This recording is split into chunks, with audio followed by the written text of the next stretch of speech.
Good morning. This webinar offers closed captioning. To enable closed captioning, click on the live transcript button on the bottom of your screen and choose your preferred method. Welcome to the City of Chicago Department of Business Affairs and Consumer Protection webinar. Please note any website or email that I mention will be posted in the chat box. For those seeking business licensing assistance, you can visit the Small Business Center at City Hall or call 312-74-GO-BIZ. Also, business licenses can be applied for or renewed online at chicago.gov/business licensing. The BACP Entrepreneur Certificate Program now has a new portal. If you are already a part of the program, your account will automatically reflect a credit for joining this webinar within 24 hours. If you want to learn more about the program, please visit chicago.gov/BACP certificate. Also, this webinar is being recorded and will be available at youtube.com/ChicagoBACP. I will post the mentioned information in the chat box. We encourage attendees to ask questions. Please use the chat box to send your questions. There will be a Q&A session at the end of the presentation. Please note that the views, information, and opinions expressed during this webinar are solely those of the presenter and do not necessarily represent the official policy or position of the Department of Business Affairs and Consumer Protection or the City of Chicago. Today's webinar will be Reimagining Your Business, Creating and Analyzing New Revenue Streams, presented by Diane Yetter, President of Yetter Tax and founder Sales Tax Institute, and member of the National Association of Women Business Owners. Diane? Thanks so much, and it's a pleasure to be with you all today. I look forward to sharing with you some of my history as a business owner and how I took great opportunities, or maybe just opportunities that I saw in my industry and created new revenue streams to give you some ideas on how you might be able to do that. As mentioned, I'm a member of NAWBO, the National Association of Women Business Owners, the Chicago chapter, and NAWBO promises an engaging community that fosters connections, collaboration, advocacy, and inspiration. If you are a women business owner, I would encourage you to check out NAWBOchicago.org and consider joining the organization.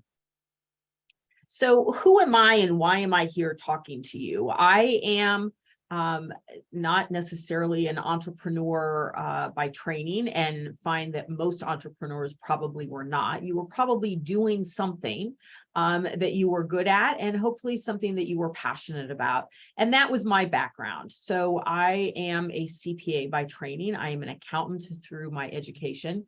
And I have been working in the sales tax field, which, no, it's not a very sexy field to be in. In fact, many of you may say, what do you mean you work in the sales tax field? What sales tax? How do you have a business doing that? And that's exactly what I was told 27 years ago when I started the business by a friend of mine who is also an accountant. But over my history, and I've been doing sales tax since I graduated college for many, many years. I have grown my business and have become a leader in my industry. I was honored last summer when I was asked to testify before the U.S. Senate, the Senate Finance Committee, on a sales tax issue, how sales tax changes that happened in 2018 impacted small businesses, kind of a pinnacle of a career opportunity. I've also been recognized by Accounting Today as being one of the most influential people in accounting 8 times since 2011. And in 2020, I was honored as Women Business Owner of the Year by NAWBO. So there are things that you can become a successful business owner in, even when it is a very niche area like sales tax. So let me tell you a little bit more about who we are and a little bit about our journey. So 27 years ago, I had been working for one of the big accounting firms and had an opportunity to help a software company. 27 years ago, this is pre-Y2K for those of you that remember that. And there were some great opportunities with businesses that were having to replace their financial accounting packages, their operational systems. And our firm that I was with was partnering with one of the two at the time software vendors that sold software that integrated with those big ERP systems. And I saw a great opportunity to have our accounting firm that I was with start a new practice line. So had a little bit of entrepreneurial thoughts at that time, and went to my boss and said, I think we should start this practice, start doing this as a specialty area, and let me lead that. And they actually said no and said, we don't think that's going to last. They saw it very short term. This was in 1996. And thought it would only last through Y2K, the year 2000. And so I decided to leave, and I broke off and started my consulting firm called Getter Consulting Services. And at the beginning, it was just me. After a couple of years, I hired another person, and we became very well known for implementing that software that I thought had a great opportunity. And as a firm of two people, we were implementing this software for some of the largest companies in the world. And for one of them, we were actually doing it globally. So we were putting in this tax system for systems and operations in South America and Asia and Europe, as well as the United States. One of the things that when I was made the decision to start my business that I realized was, doing consulting work means that you earn revenue based on the number of hours that you are willing to commit. So particularly when it was just me, I was limited to how many hours could I actually work on client work. Because as an entrepreneur, you all know there are so many other demands on your time, from marketing to doing your own finances, having a personal life, that I needed to figure out a way to make money that was not going to be dependent just on my hours. And in looking around my industry, one of the things that I recognized, and also something that is a real passion for me, is teaching. When I was with the accounting firm, I was responsible for designing and directing and executing and delivering a lot of the training related to sales tax. And at the time, there was really very limited sales tax training opportunities for people that needed to be trained in sales tax. And so as part of my business model, when I started the business, I knew I wanted to start a sales tax training school. And so within the first year, I launched our first school, and we decided to do this under a separate brand. It's one legal entity. I don't have two companies. It's one company, but I have two. I like to think of them as divisions or two brands. And so we operate our training business under the Sales Tax Institute. Now, sounds like a big fancy think tank. At the time, it was just me. But we came up with 3 different levels of courses. We had a half-day sales tax concepts class. It was a 4-hour class. And our goal, my wish, was that we would have 100 people at that class every time we offered it. Fortunately, never really got to that level, but we offered that half-day class probably about 5 or 6 times a year. We also started an introductory class, a 3-day basics of sales and use tax class. And at the beginning, we were offering that 3 times a year. Today, we are still offering the basics class, except we're down to offering it just 1 time a year. And then we started a more advanced workshop, more of a symposium type of format. And we were doing that 2 times a year. Today, we still teach that class, but we're down to 1 time a year. And so here I had the opportunity, in starting to teach these in 1997, to go into the market in a way that there was really no other competition for me. There is a professional association that I'm a member of that offers similar types of sales tax training. However, you have to be a member of that in order to attend any of that training. And a lot of people that need sales tax training are people like you guys that don't actually want to go and be a member of a tax organization. You are running your own business, or maybe you are a controller or an accounts payable manager. in your own business or in the company that you work for. And sales tax is just a small piece of your job. And they really didn't have many credible places to go get that training. You could get some training through your state CPA society, maybe through your state Department of Revenue. And there's a couple of for-profit organizations that did some training, but they didn't have people that had the years of experience that I did. So this actually took off and it was doing really well. Where did we hit some bumps in the road? Well, it was actually 9/11. And so that is what it triggered us reducing the number of times that we offered the classes each year because budgets were cut. People were not able to travel. There was just a real shift in the mentality of what was happening after 9/11. We also saw later in the 2000s, 2008, 2009, with some of the dot-com bubble bursting that was happening around that time, that people were not traveling as much. So we did reduce the number of times per year that we were offering that.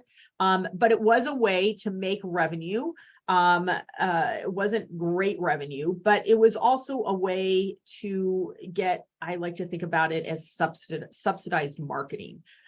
So I was getting paid to be in front of these people that maybe had never heard of us, never thought about hiring somebody as a consultant to come in and get reimbursed for those costs in essence. And many of our students in Sales Tax Institute did end up hiring us under the consulting business. So it was a great way to kind of spread the word and get in front of people and prove your expertise so that they might come to you for your main line of business. Now, there's a lot of accounting firms and law firms and software companies that also did training, and in some cases, they did it for free. That was another reason why I set up the two different brands. If I was doing paid training under my consulting business, it would look a little different. It would look a little, like I was trying to do something other than kind of looking at it in a way that I was running a training business. And many of those competitors of mine actually come to our Sales Tax Institute training. So by having it as a separate brand, sometimes they don't always think about the consulting business and they're fine to come and get trained by me. And I don't have an issue training my competitors because there's certainly more than enough work to go around. Well, in 2010, we decided to update and rebrand, bring our image a little bit more into a little bit more modern. But the other thing that happened was in 2010, 2011, we started thinking about different ways we could deliver training. Everything to that point had been delivered in person. We started in about late 2009, trying to do an online self-study course. And then in 2012, we were ready to launch webinars. And so I have been teaching webinars, again, for a fee. People pay to attend our training since 2012, long before COVID, long before lots of other people started doing webinars. And then also in 2010, I ended up restructuring my consulting business. At the time in 2010, I had about 12 people working for me at the time. And I decided that I was not doing the type of work that I really wanted to do. And I wanted to kind of restructure that. So I partnered with another firm. They took over a lot of the client work. They actually took some of my people. And I refocused, and what I really wanted to focus on was my training business. It is really my passion. It's where I wanted to spend a lot of my time. In addition to teaching for my own business, I also do a lot of teaching and speaking at other organizations. And that's what I really wanted to do. And so we rebranded and really became a firm of myself and one administrative person. And that is why we changed the logo, because it was really, we were focusing on it becoming much more personal. So even if you start small and you grow, you can make changes and refocus on what you want to do. So that was going along really well. And then, as I mentioned, when I was introducing myself, there was a US Supreme Court decision that came down in 2018 that completely turned the sales tax world upside down. We ended up getting very busy. I am now a firm of 13 people, so I have grown back up beyond what I was. And we are very busy. And one of the things that has happened is the people that have to worry about sales tax has grown exponentially. And with that, what we discovered is that something that we've known all along, sales tax has always been viewed as kind of like the stepchild. They are not what people think of as a sexy tax field. They are, we are very detailed type of people. Most sales tax people that I know are fairly passionate about what we do. We realize the value that we bring to the company, but so many people say, sales tax, what is it? I pay 10 cents, at the store when I buy something. What is the big deal? Well, sales tax is actually a big deal. And so what we found in talking to our community is that those people felt like they really needed a community. And so in 2020, so it was already in process. Unfortunately, COVID actually made this a very timely launch. We launched a membership community that we call the Sales Tax Nerd Community. What we heard from people is they really kind of felt that they were nerds, and the community has embraced this concept. And so now we have our paid membership community. We've got about 55 people that are currently paid members. It is our most expensive offering through the Sales Tax Institute. And it comes with a lot of different services. It comes with the ability to attend all of our webinars, discounts to our live classes, other educational opportunities, a platform. Think of it like a Facebook or a LinkedIn group. And it has really taken off. And this is where we really see a lot of opportunities. So why did I take the time to walk you through this?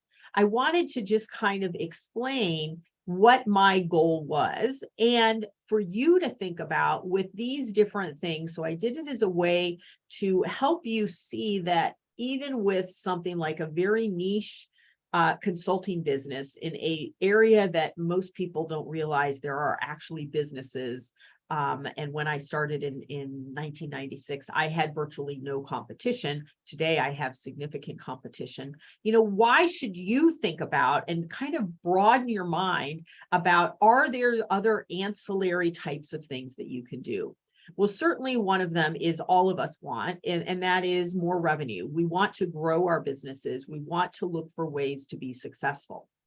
The other thing that it really helped with is diversifying revenue. So at different times during my career, I sometimes had one client, prior to 2010, I only worked on probably 5 or 6 clients at a time. Today, I have in any month, I am probably working on 50 different clients. And so diversifying my revenue so that if something happens, I don't end up having to go out of business because I don't have other sources of revenue. So the training revenue is great. Now that we do monthly webinars, we have money coming in every single month. Our nerd community membership, people sign up for 12 months at a time. So every month I have new people that are coming on. I have people that are in the membership that are renewing. So I've got that kind of steady cash flow coming in from the training business. Our live classes only happen twice a year, so I don't get revenue throughout the year for those. But it has given me the ability to diversify that revenue. So if something happens with one client or a couple of clients, I am not looking at a devastation to my business because I don't have that revenue coming in. The other thing is when I, was building the training business, the goal was to be able to, not work as many hours. It hasn't really turned out that way, partially because I am kind of a completely dedicated to my business, something that I am hoping to be doing, reducing those hours.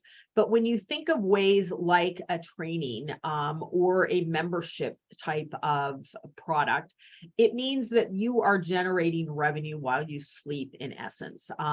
With the webinars, we now have live taught webinars, but we also have on-demand webinars. So after we teach a live webinar, if it is a topic that we think is more evergreen, something that is not going to be outdated in just a couple of months, we convert that to an on-demand webinar, and then people can buy those at any time. I don't have to even do any more prepping or teaching or taking the time to be actually delivering the webinar. And then, the other big reason underlying all this, and probably one of the biggest reasons underlying the sales tax nerd community, was to support our customers and to listen to our customers and hear what they are looking for and what they need. And is there a way that you can craft a product or a service that can support those customers? So in my world, because it is a service business, I'm looking for predominantly service offerings, but I'm actually working on a book that we are going to publish that will support customers. It's a book that a tax publisher has had me do over the years. They no longer want to publish that, so we are working on our own. So now I will have a product revenue stream that I will be selling that book, but that all comes under that supporting the customers. The other thing that you need to think about is, what is your industry doing? As I mentioned, when I started in 1996, I had virtually no competition. Today, I have competition that ranges from other small businesses like mine to the largest accounting firms and law firms and IT firms around the world. So as you look at your industry and what you do, who is your competition? What are they doing? Is there something you as a small business can do that will give you an edge up against other companies that are significantly larger than you are? The name Sales Tax Institute makes us sound like a big think tank. When I was just me and one admin marketing person, we were putting on monthly webinars. We were doing some consulting work. I was doing a lot of public speaking. People thought I was a large think tank. We had the opportunities to be out there and beat our competition. When I started, I didn't know whether or not any of this would work. But in thinking through what my competitors were doing, they were very large at the time. So there were very few small companies when I started. So these large businesses can't pivot as easily as small businesses can. And because of that, when you think about how could you, start something up, what things are you hearing from your customers to offer, and how can you develop that? And then, of course, unexpected disruption. So I've been through a number of different disruptions: Y2K, 9/11, the dot-com bubble burst, COVID. There are lots of different things that happen. And what you want to do is you want to be in tune enough with your industry, in tune enough with your customers, and in tune enough with what your opportunities are, so that you can take any of those unexpected disruptions and really kind of spin it in a way that works. When we launched the Sales Tax Nerd community, we had been working on that for about a year, figuring out what it was going to look like, what it was going to cost, what platform we were going to use, what was going to be included in it. And then we were getting very close to launching. Our target launch was we were going to try to launch late summer of 2020. Well, when COVID happened in March, we realized that we needed to kind of escalate and get that launching sooner, because what did everybody need? We needed that community. The conferences that we all go to meet each other and learn, those were now gone, and we had no opportunity to do that. So our timing ended up being perfect with launching that. It was kind of, not exactly planned, because we had been working on it for a year. But think about, were there opportunities that presented themselves, even with something, like COVID, that you could use to spin, even today, a couple years later, and create something out of that disruption? So how do you go about doing this? So the first thing is look for opportunities. So depending upon whether or not you are a service business or a product business, if you are selling products, are there ancillary services or other services that you could offer to that product sales? Could you offer training about how to use the product? Could you offer installation? Could you do repair work for it? Is it a product that needs to be updated? Are there things that you can do that can enhance that product with either additional things that they can buy or additional services that can be provided to help in the use and enjoyment of that product? If you are in a service business, are there other services that are related to what you do, but you can add, kind of like the consulting and adding the training? If you are in the personal care business, are there ancillary services that you can add? So if you are a hair salon, could you bring in somebody that can do nails or waxing or different sorts of things like that? So think about how you can bring in complementary services to the services that you already offer, and see how you can think about growing the revenue in that way. Another thing that I've done that has really turned into a nice type of revenue stream is I don't do all of the different sorts of services that some of my competitors do in sales tax. And so I have joined with other small businesses for the most part, and have set up alliance relationships where we do complementary types of services. We do some things that overlap that are competitive, but I have relationships with some of those people, and in some cases they are software companies that we do work on their product, and so we refer people in, and I actually receive commissions from some people. So it might be a software company, or it might be another consulting firm that we refer business to, and then they pay us a commission. This has grown into a decent revenue stream for me.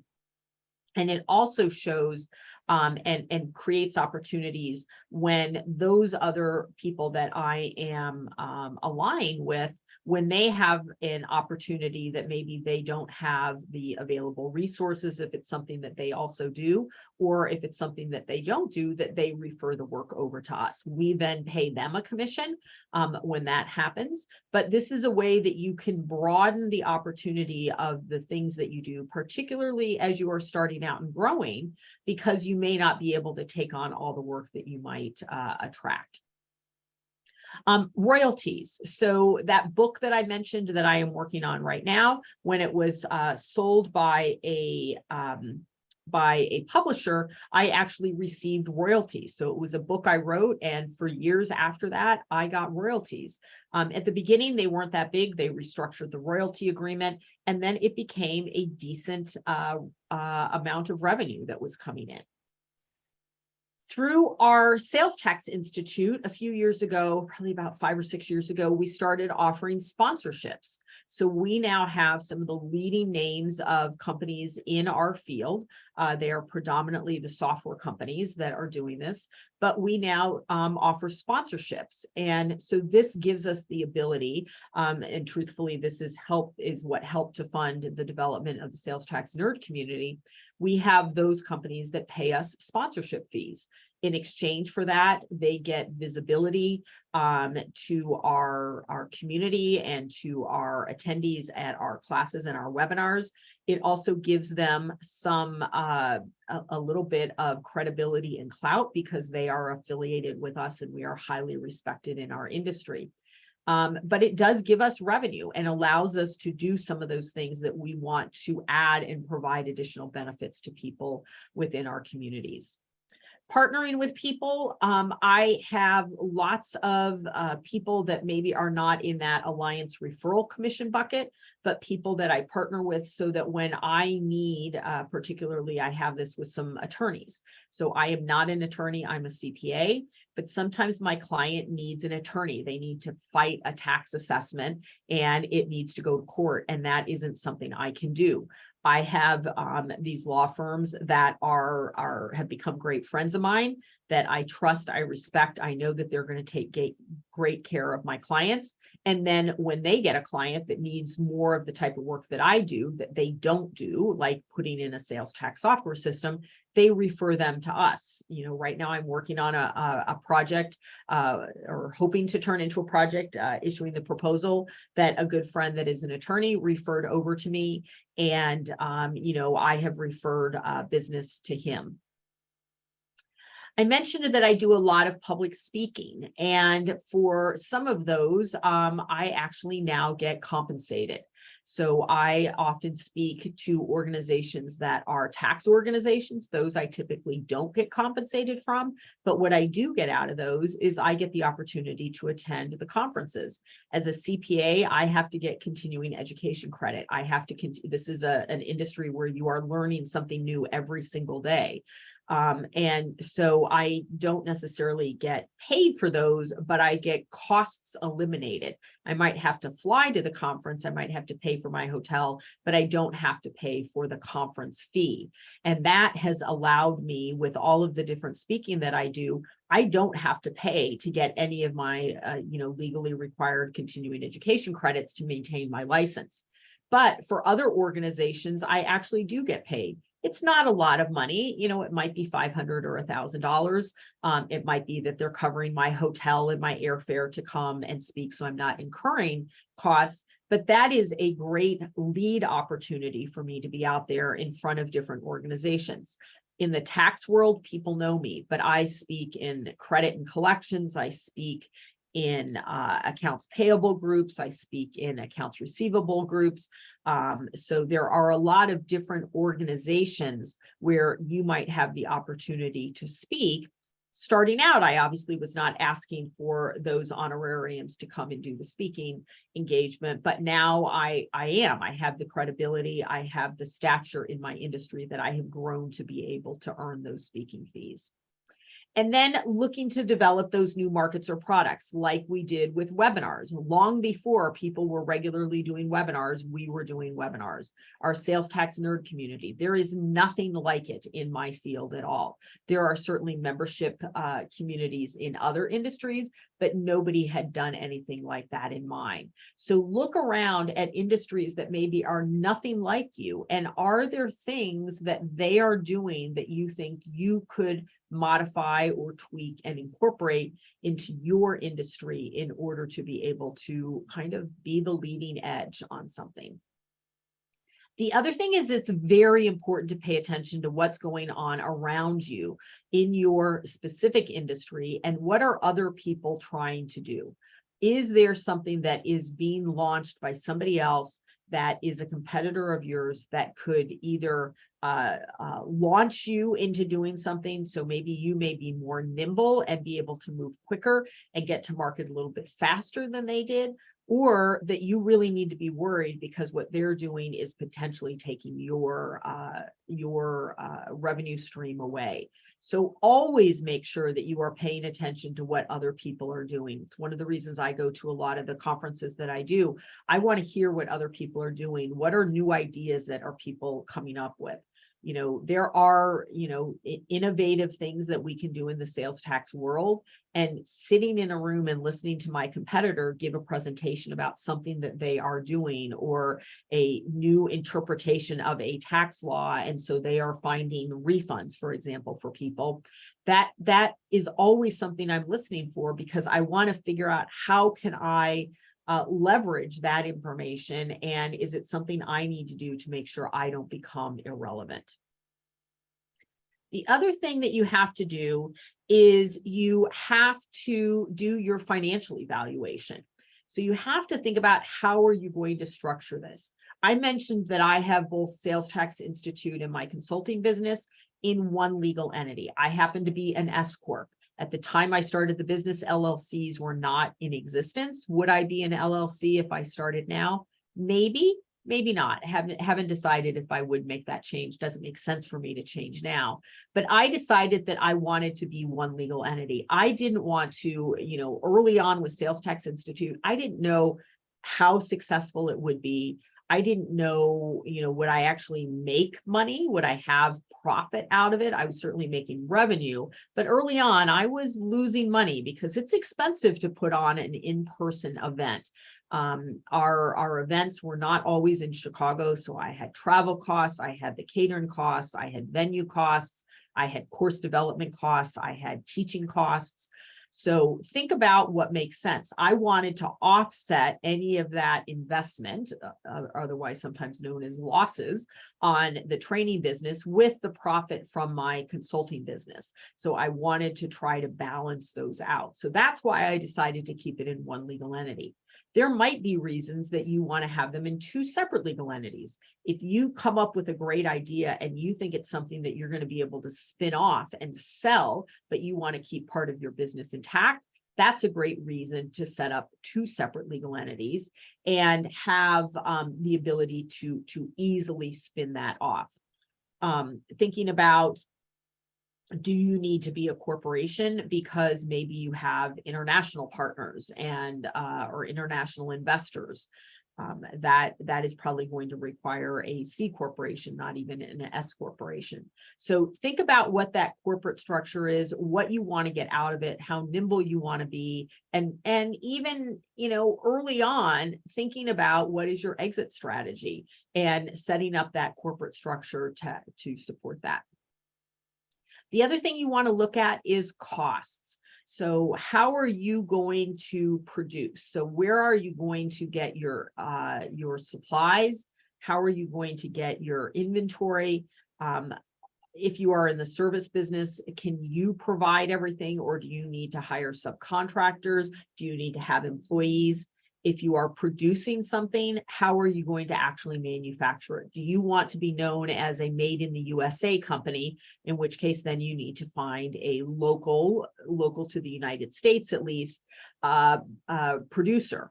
Are you going to self-produce? Are you going to build a manufacturing plant and produce what you are making? Or are you looking for, the lowest cost, which might mean having to go to Asia to have that produced? But if you are going to do that, keep in mind that you've got delays in how long things take. If you are doing something that is heavier in weight, you're probably not going to be air shipping your inventory. You're going to be bringing it over on a boat, on a ship. And that takes time to get from Asia to the United States. So thinking about how you are going to produce. And then what are your overhead costs? Are you doing something that is going to require you to get certain licenses? And those licenses could be related to the products that you sell, to the services that you're doing. I'm not required in what I do. I do it because of the credibility. I maintain my certified public accountant license. It costs, $500 a year, I think now, to maintain that, plus memberships in my professional associations. Those are all things that I maintain that give me credibility in what I do. What kind of insurance do you have to have?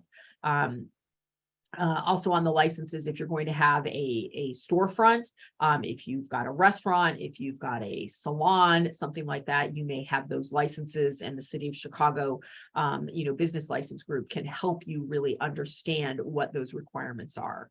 What kind of insurance do you need to have? I have employees, so I have workers' comp insurance. I offer health insurance as benefits to my employees. But I also need to have business insurance in case something happens. We are a 100% virtual company. We have been since 2010. So I don't have office space that I am insuring, but I provide equipment to all of my employees. So I need to have business insurance for that. And then because I am a professional service provider, I do carry professional liability insurance in case something happens. I do something wrong, somebody sues me, it is not going to put me out of business. I have insurance to protect against that. If you are obtaining something, or if you are in a franchise type of business, you may have royalties that you need to pay out.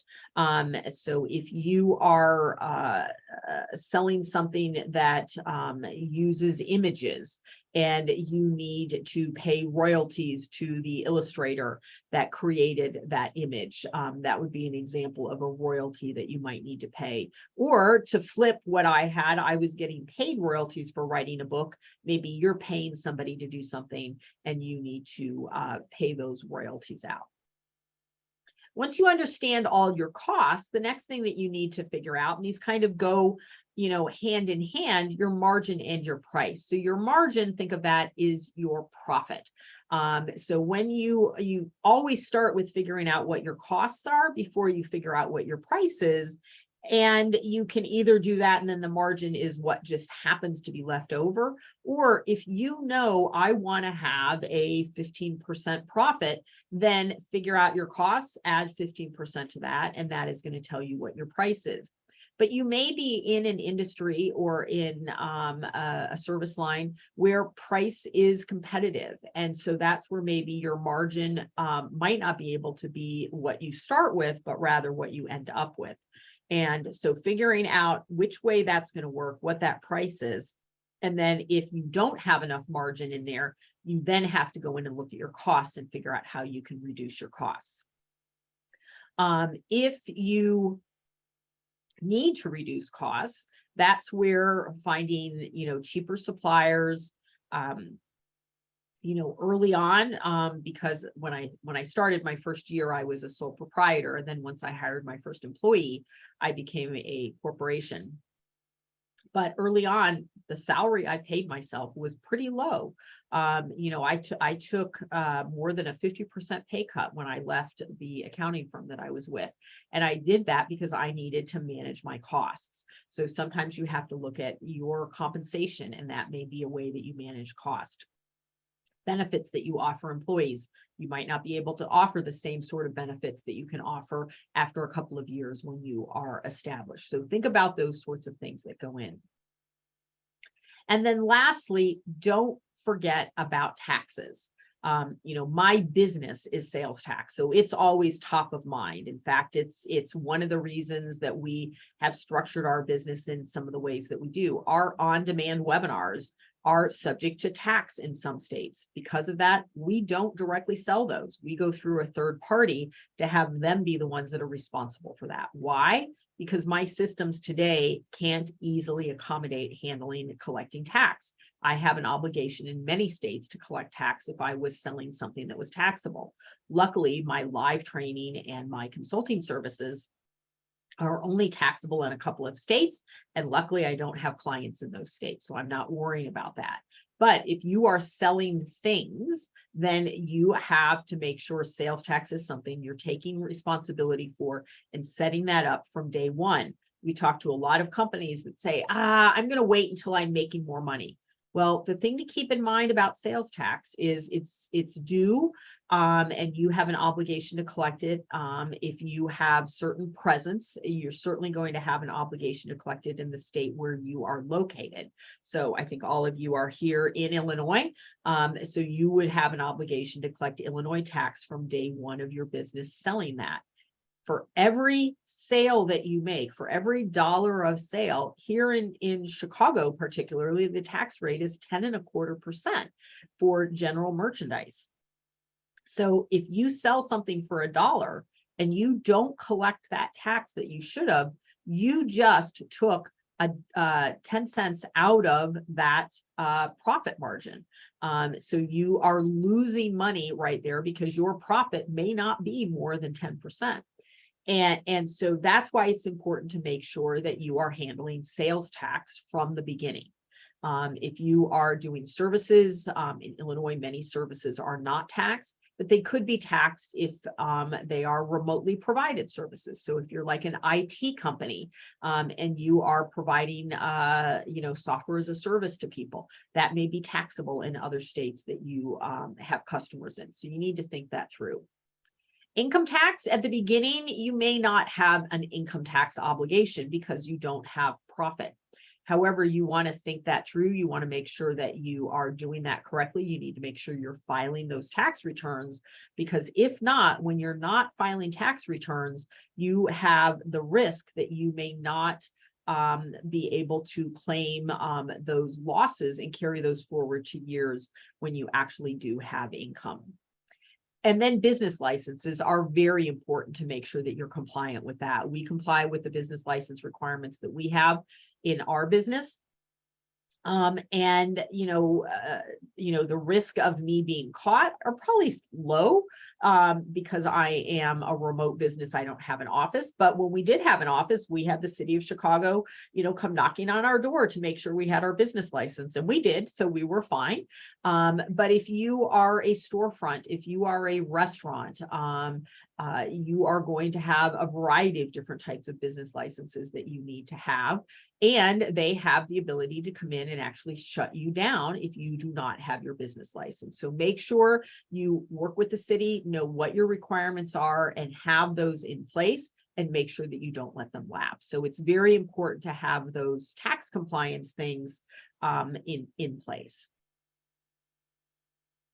The other thing that you need to think about is, if you are selling products, what is that production and selling that you're going to do? So I talked just a little bit ago about thinking about how are you going to produce the items if you are selling products. Are you going to self-manufacture? Are you going to outsource manufacture? Or are you going to actually just buy products and resell them? And then thinking about, will you do direct selling? Today, there are many different ways that you can sell. You can sell on platforms like Amazon or eBay, Etsy. You can direct sell on your own website. You can open a storefront. You can set up and sell through a franchising type of an agreement. Or maybe you are looking to be in the wholesale business. So you want to be a manufacturer, but you don't want to sell. So you've invented something and you want to produce that, but you don't necessarily want to be the one taking all the responsibilities of selling to the end consumer. So you might want to be in the wholesaling business. So think about that and who you want to be your customers. And then if you are selling services, your product are hours. And so thinking about how are you going to staff that? One of the things that you want to be careful is, a lot of startups, they say, I'm not going to have any employees. I'm just going to have 1099 people. Well, if people are working for you 100%, they are employees. And if you are paying them as a 1099, you can get caught, and then you can be held liable for lots of payroll taxes that you should have been withholding from their pay or handling. So be careful about what you're doing with that. If you are using, people sporadically, you hire, I have external resources that help me with different things. I have somebody that helps me with recruiting, and they help to do recruiting for multiple people. That's fine to have as a supplier. I actually have an external accountant. I have external attorneys that help me run the business. Those are fine. But when I have, people that are going to be working for me full-time, doing work, then those are, employees. So think about how you want to do that. Do you need to train your people? Do you need to get training in order to do what you want to do? Are there certifications that you need to have? As I said, I maintain my CPA license because it gives credibility to my business.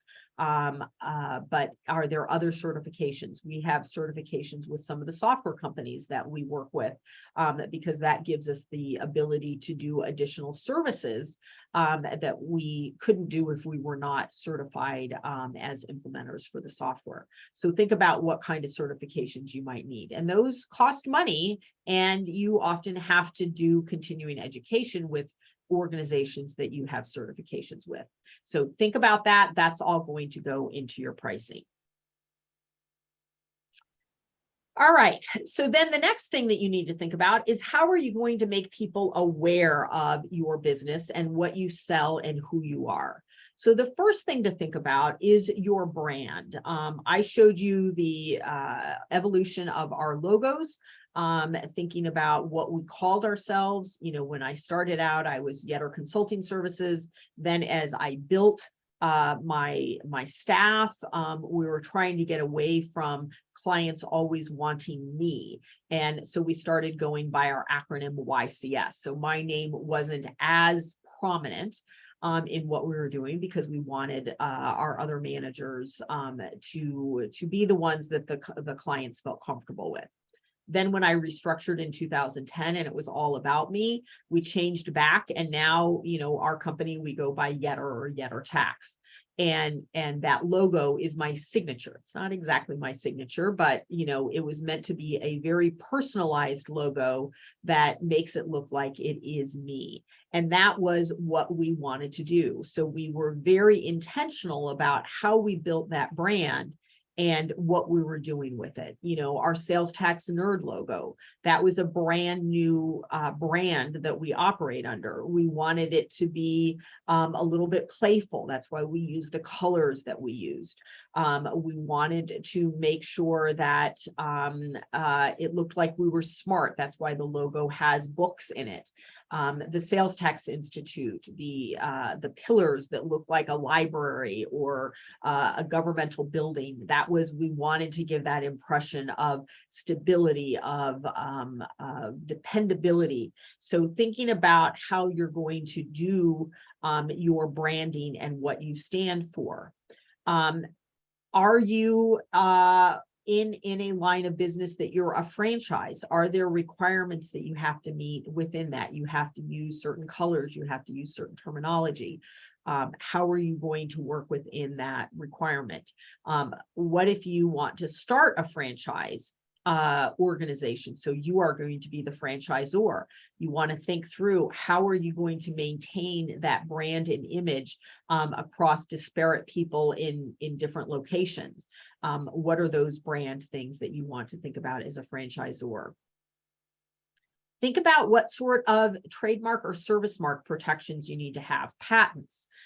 We actually decided with our Sales Tax Nerd logo and concept, we do have that service marked. So we did go through the patent office and went through the protections for that. Why?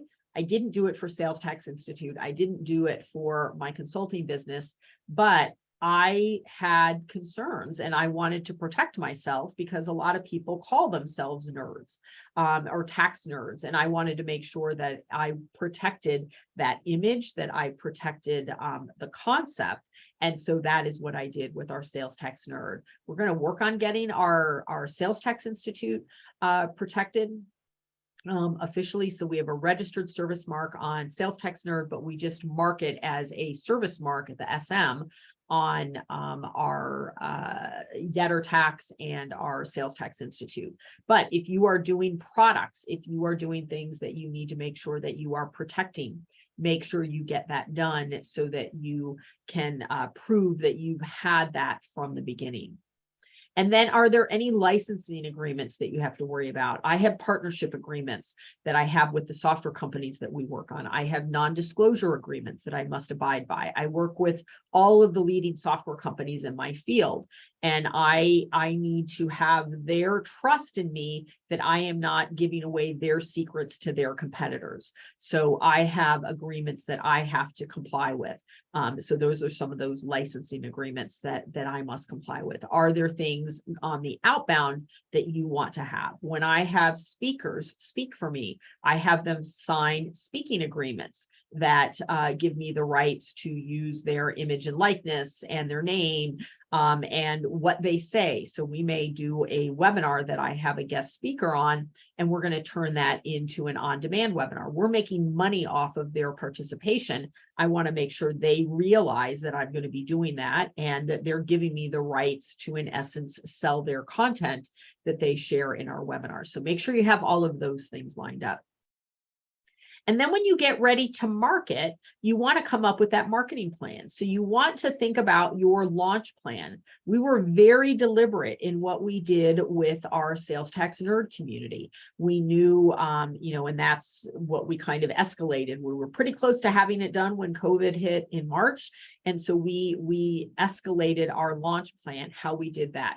What did we do? We started with, and how we came up with the plan was we had done some surveying, and that is what helped us create what was included.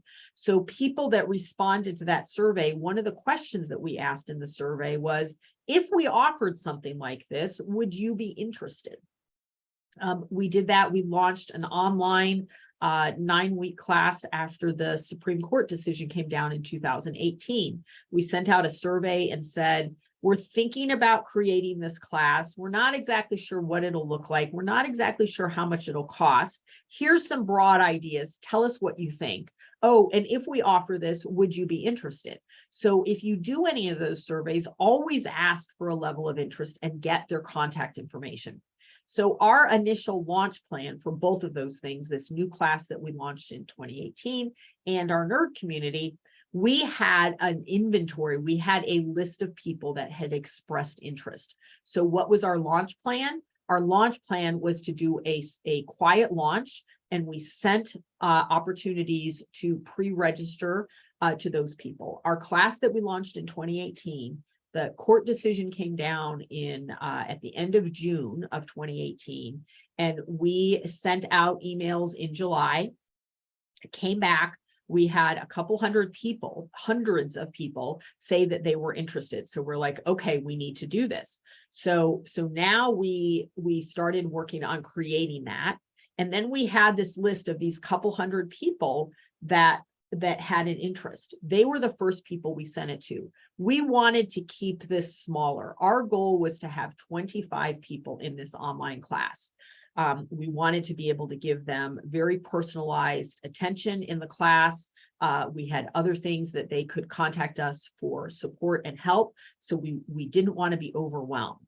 We sent it out to, I think it was about 400 people. Within 2 days, we sold out the 25 seats before we even opened it to the public. We then said, all right, well, how many people do we think we could actually do? So we said, all right, let's take it up to 35 or 40. We sold out to 55 people within a week and a half. It was only open to the public for about a half a week. And then we actually turned off all of our promotion. We let it stay up on our website to the date that we said, was going to be the cutoff, but we stopped all social media marketing. We stopped any ads that we were doing. We stopped putting it in our newsletter. And we just said, all right, if we get 1 or 2 other people, that's great. We ended up with 50 people in the class, double what our goal was.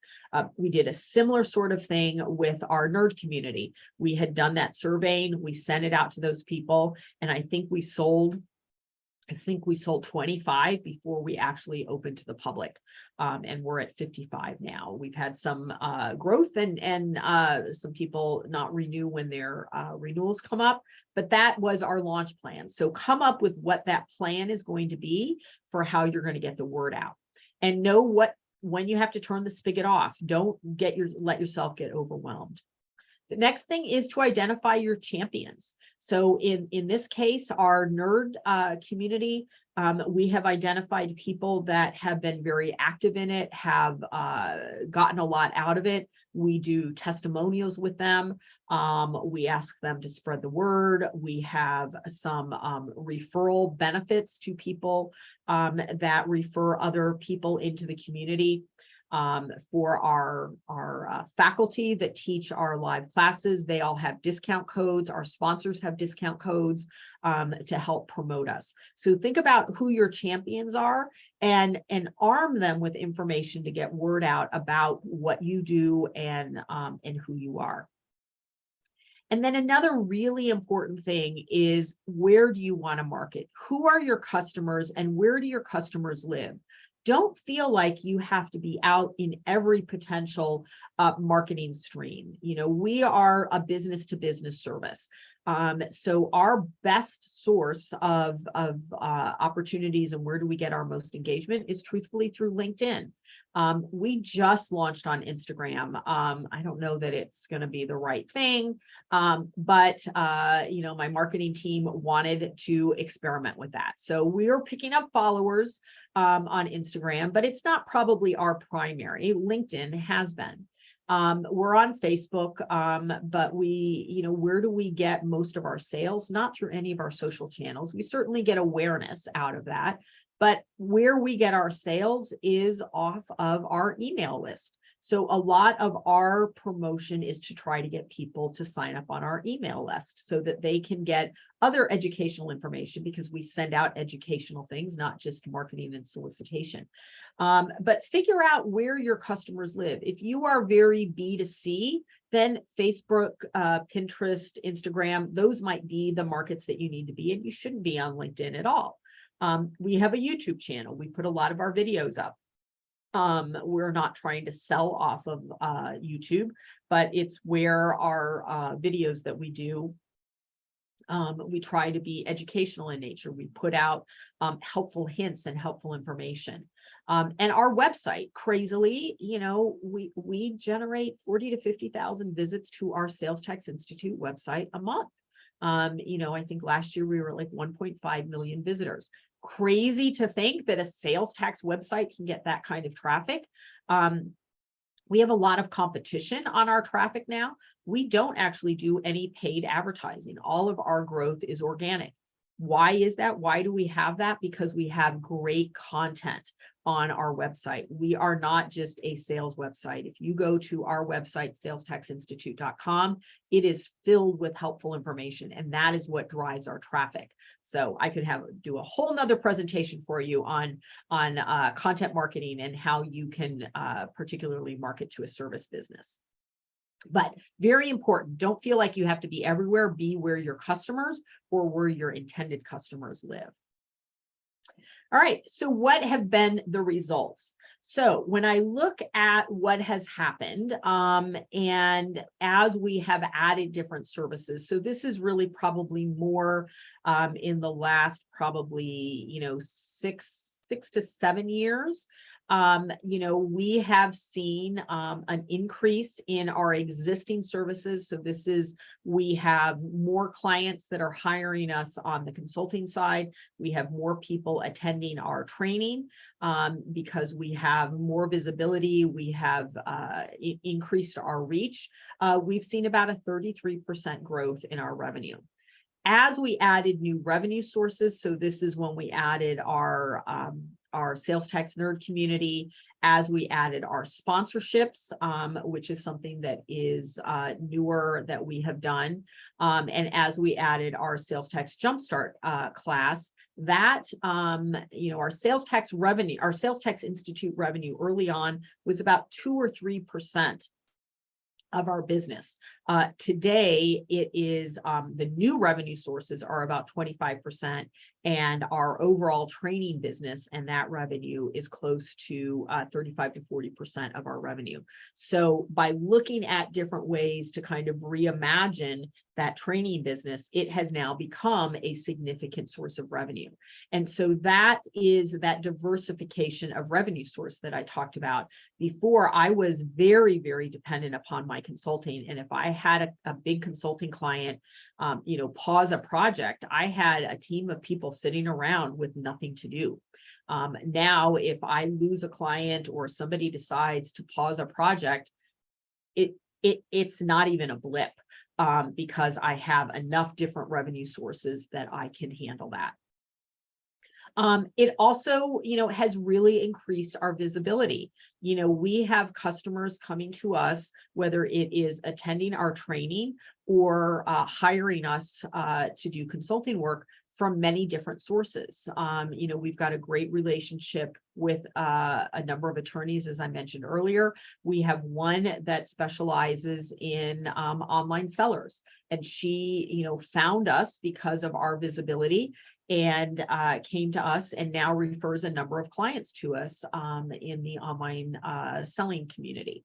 The partnerships that we've developed new partnerships with some newer software companies. We just launched with a new one a couple months ago. One of the companies that's been around for a long time, we had not been doing any work with them. They became one of our sponsors through Sales Tax Institute, and that led us to get to know them better. And we now are doing a client project with them.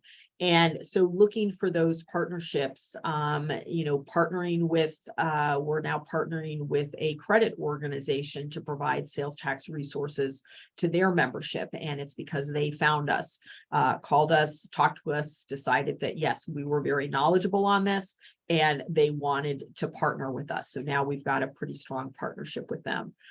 So what's possible is growing that business through ways that you have other people selling for you because you develop those relationships. The other thing that happens is customer satisfaction. We have clients that, over the years have asked for business cards of mine so that when they're out talking to other people, they can actually refer to us very easily. Now, that happened back before, websites were the best way to send people to find information. Today we have people that regularly will give referrals out that are current clients, and that's the best thing that you can have, is when you have other people, particularly clients or customers of yours, talking about you and selling you where you don't have to do that. We have a number of people that as they change jobs, they move from one company to another, they take us with them. We had one person that over the years, she's now retired. I think she brought us to 5 different companies that she worked in over the course of about 20 years. So that is, that's just the best thing to have happen, that they don't want to lose you. They go into a new company, potentially kick out a competitor because they want to continue working with you. That's really important in a service business. And then repeat purchases. So even in the field that I'm in, we have people that will come back to us for new projects. We may do a project for somebody. We are not a monthly retainer type of company at all. So we are very project-based. So if we can have the same client hire us for multiple projects, that cuts down all of our marketing costs because we don't have to build that relationship. And then as you gain recognition in your industry, things like awards will come. The accounting today, 100 most influential people in accounting. The first year I got nominated for that, I was just thrilled. It was 2011. I remember I was going on vacation. I had flagged the email as something I needed to do. I had to figure out if it was actually legit. And I was sitting in the airport in, I think it was Munich, and realized that the deadline was that day. And luckily I had about a 3-hour layover there, and I'm filling out my application, submitting it. And lo and behold, I got selected, and I have been selected, as I said, 8 times since then. This is incredible reputation building types of things. So looking for those awards. You know, I've looked at those, you know, from my specialty area, my tax area, are very important to have. But then when I got the NAWBO, you know, Women Business Owner of the Year, that was the year that we launched the nerd community. And that was quite a validation of what we were doing. Speaking opportunities, that is a way to get the word out, increase that branding and marketing awareness without coming across as a sales pitch. When I do speaking, I don't really push hiring me. All I'm trying to do is show my expertise and let people see what I know. Whether you are a service provider or whether you are selling things, there are always opportunities to get up and talk about what you do, what your business is, and show that you know what you do. So look for those opportunities. And then, you know, something that has come out of this, which I just find crazy, is I have groupies. You know, I'm a sales tax nerd and I get asked for my autograph. I get asked to do selfies with people. Never in my life did I think that that would happen. But it has been an incredible journey. And sorry, I sometimes get emotional when I talk about these things. It's been an incredible journey. And I hope all of you find a way that you can take some of this information and help you grow your business. So with that, I think we are ready to take some questions. Great. Thank you so much. We're getting some congratulations and good job. Let's see. Thank you so much. Sure. What is the difference between sponsorship and partnering? Oh, great question. So with our sponsors, they have an opportunity. So we give them recognition. So our sponsors get listed in our newsletter. They get listed on, they are sponsoring our Sales Tax Institute side of the business. So they get listed on all of our course materials as the sponsors. They get certain other benefits. I mentioned they get discounts to our classes that they can use for their own people or that they can share out to customers or to anyone. And in exchange for that, they pay us an annual fee. So they give us, we have 3 different sponsorship levels. So depending upon what sort of investment they want to make, and that's what they get for the sponsorship. Partnering is, in my opinion, the way we treat our partners is we have relationships and we will partner together. So in some cases, I may bring a partner in.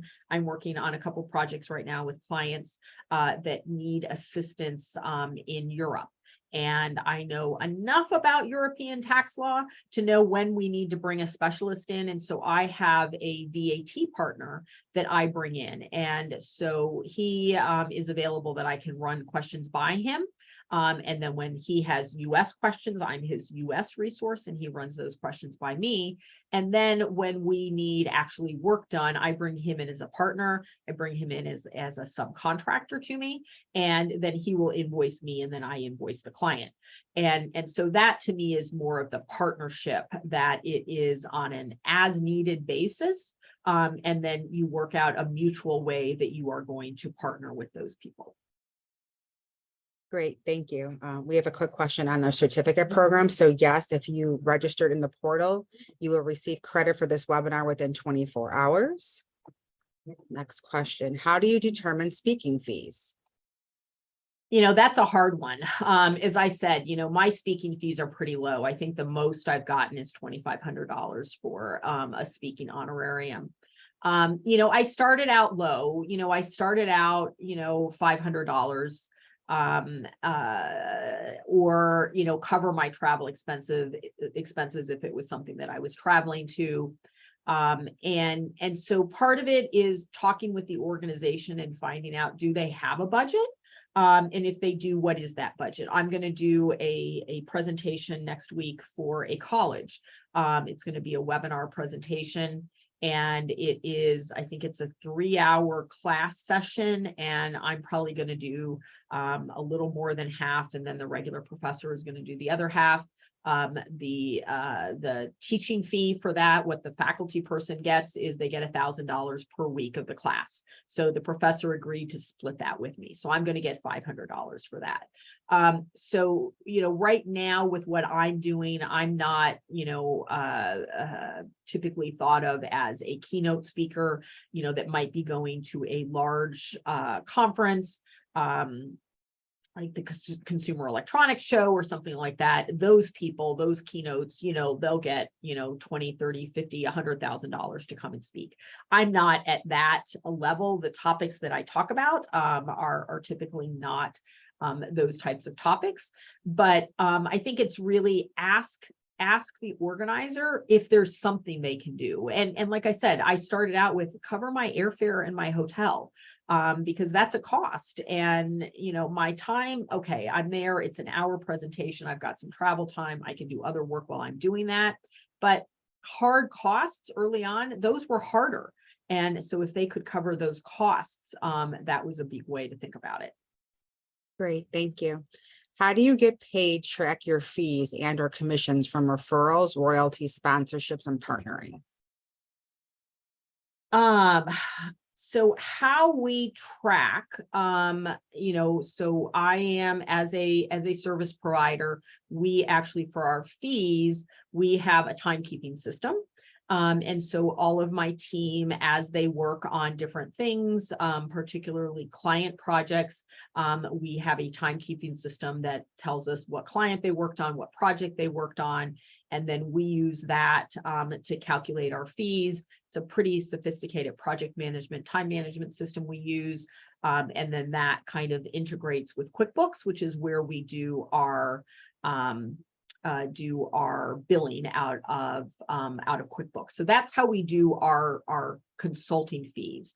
Our training revenue, we sell that online. We have a shopping cart built in through our e-commerce system, which is also our CRM and our email marketing system. So we have a consolidated system that does that.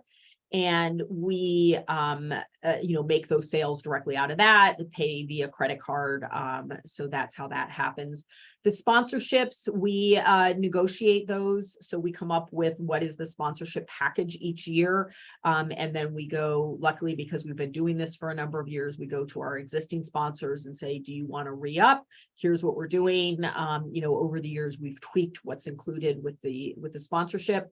And then we send them an invoice out of QuickBooks to pay that.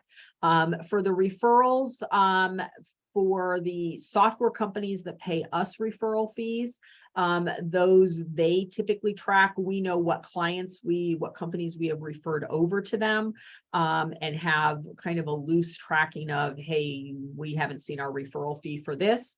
For any of the referral fees that other consulting firms that we refer them to, we don't necessarily track that. The one that we get most of our commissions from, they pay us quarterly. They send us a report of, here's the fees that we charge to the clients you referred, here's your 10%, and they send it to us, but we don't necessarily know in advance what that's going to be. That's on a trust factor. It's a company I've partnered with for years and years, so totally trust them in that they're giving us, what we're entitled to. Great, thank you. Do you relaunch if your clientele isn't growing? To relaunch if your clientele isn't growing. I think it depends. I think if your clientele isn't growing, but you are stable, you may not want to relaunch or rebrand because you may lose your existing clients. What you may want to do is talk to those clients about why do they use you? Why are they continuing to buy from you? And maybe your messaging needs to be tweaked. So maybe it's not your brand that needs to change or your whole company, but maybe where you're going to market or how you're going to market could be changed a little bit that could help you attract other people. If you are not selling at all, or the clients that you had, everybody has stopped buying from you, then I would say you probably do want to rethink what you're doing. Is there an actual need? Our initial 4-day class, our sales tax concepts class, that's the one I thought I'm going to have 100 people every time I do this. You know, we never had more than 15 people. And so we stopped offering that. And then that is what we turned into our first, we had a self-study on demand class. We spent about $40,000 to convert that. I think we generated about $10,000 of income because we were selling it for $99. So there's a lot of $99 sales that you have to make to recover $40,000. So we stopped, and it was very expensive to keep it updated, very expensive to host it, because it was an online training class that you had to have, you know, interactivity and things like that.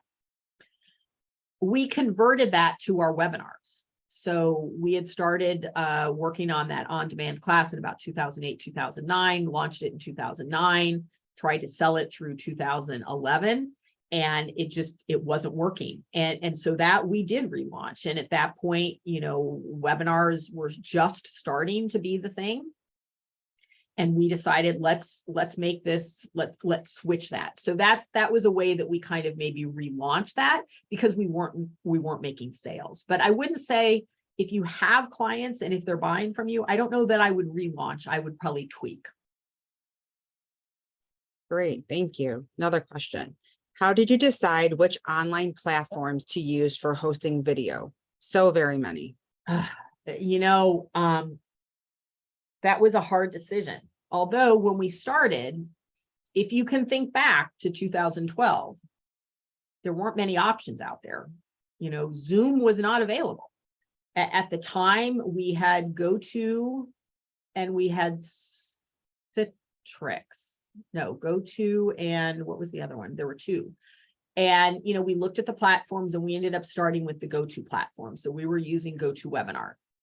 And in 2018, when we launched our new Sales Tax Jumpstart class, that's when we switched to Zoom. And it's because Zoom had come out and they had, you know, a little bit better platform. They had some more functionality that we liked. You know, there's a number of platforms out there. We've relooked at them. I, you know, have the benefit that I have been a speaker on many of the different platforms. And there's certain ones that I like, certain ones I really don't like doing because they don't have as many of the benefits. I really like Zoom. That's what we use as our platform. You know, I think it's looking at what functionality do you want. Pricing is a big component that goes into it. How do they price it? You know, we were limited in the GoTo platform that we couldn't have more than 99 people on our subscription. To go to the next tier was just cost prohibitive to us. Zoom, the platform that we're on, we could go to, I think it's 250 or maybe even 500. But we have the ability that if for some reason we need to go above it for one thing, we can just pay for that 1 month to go above it, and then it'll revert right back down. So look for what you need, look for flexibility, look for functionality, look for ease. You know, going on something that nobody has used before, like 2018, Zoom was fairly new. Not many people were used to it. So we had to make sure that our team knew enough about the technology that if people had questions or had problems, you know, they could jump on the phone and walk them through what to do. So that's the other thing to think about. In terms of when we were hosting, like our website and even our e-commerce platform, it was a lot of defining our requirements and then going out and seeing what's available. But the most important thing, and I do this with my clients on software project, if you don't know what you need, you can't go shopping. You know, make your shopping list before you go talking to the suppliers so that you make sure that you're getting exactly what you need. Great, we have time for 2 more questions. Okay. You mentioned time management and a project management software system. Any recommendations? You know, we use a tool called Reich for our time management, project management. It's an integrated system. It is a little bit more on the higher end. We had a fair amount of customization to it. Depending upon what you're doing, when I started out, we did all of our timekeeping within QuickBooks. I then built a custom system for what I needed, because at the time there was nothing really available. For project management, there's everything from like an Asana. I'm trying to think of some of the other ones that we've looked at. Even using something like we used Notion at one point. There's a lot of different options. Again, make sure you know your requirements so that you can figure out what to do. Great. There was a question on business licensing. For any business licensing questions, you can email bacpoutreach@cityofchicago.org, or you could call 312-744-6249, and that is to our Small Business Center. Again, this webinar was recorded and it can be found on youtube.com/Chicago BACP. And there is one last question in the Q&A. I run a tax firm. I have a client who is behind on her sales tax filing. She has asked our firm to take over this task for her. This would be a new product offering for us and a new revenue stream. Does your organization provide training on the filing of the tax forms for Illinois? So congratulations. This is exactly a way to look for new revenue streams. So that is a great thing to think about. We do provide training on those different sorts of things. So Stephanie, I'd encourage you, shoot me an email, and then we can talk more specific about what class and how we can help you, look to build out that new service offering in your own firm. Great. We're getting lots of thank you, Diane. Thank you. Congratulations. This was the best. We even got some fire, like you're smoking the hot. Yeah. Great. Love it. So it's this great. Thank you. So thank you everyone for attending. We appreciate everyone stopping by on a Friday morning. Diane, thank you so much for donating your time and all your expertise to this topic, and everyone have a safe and cooler weekend. Thank you so much, everybody. Have a great weekend.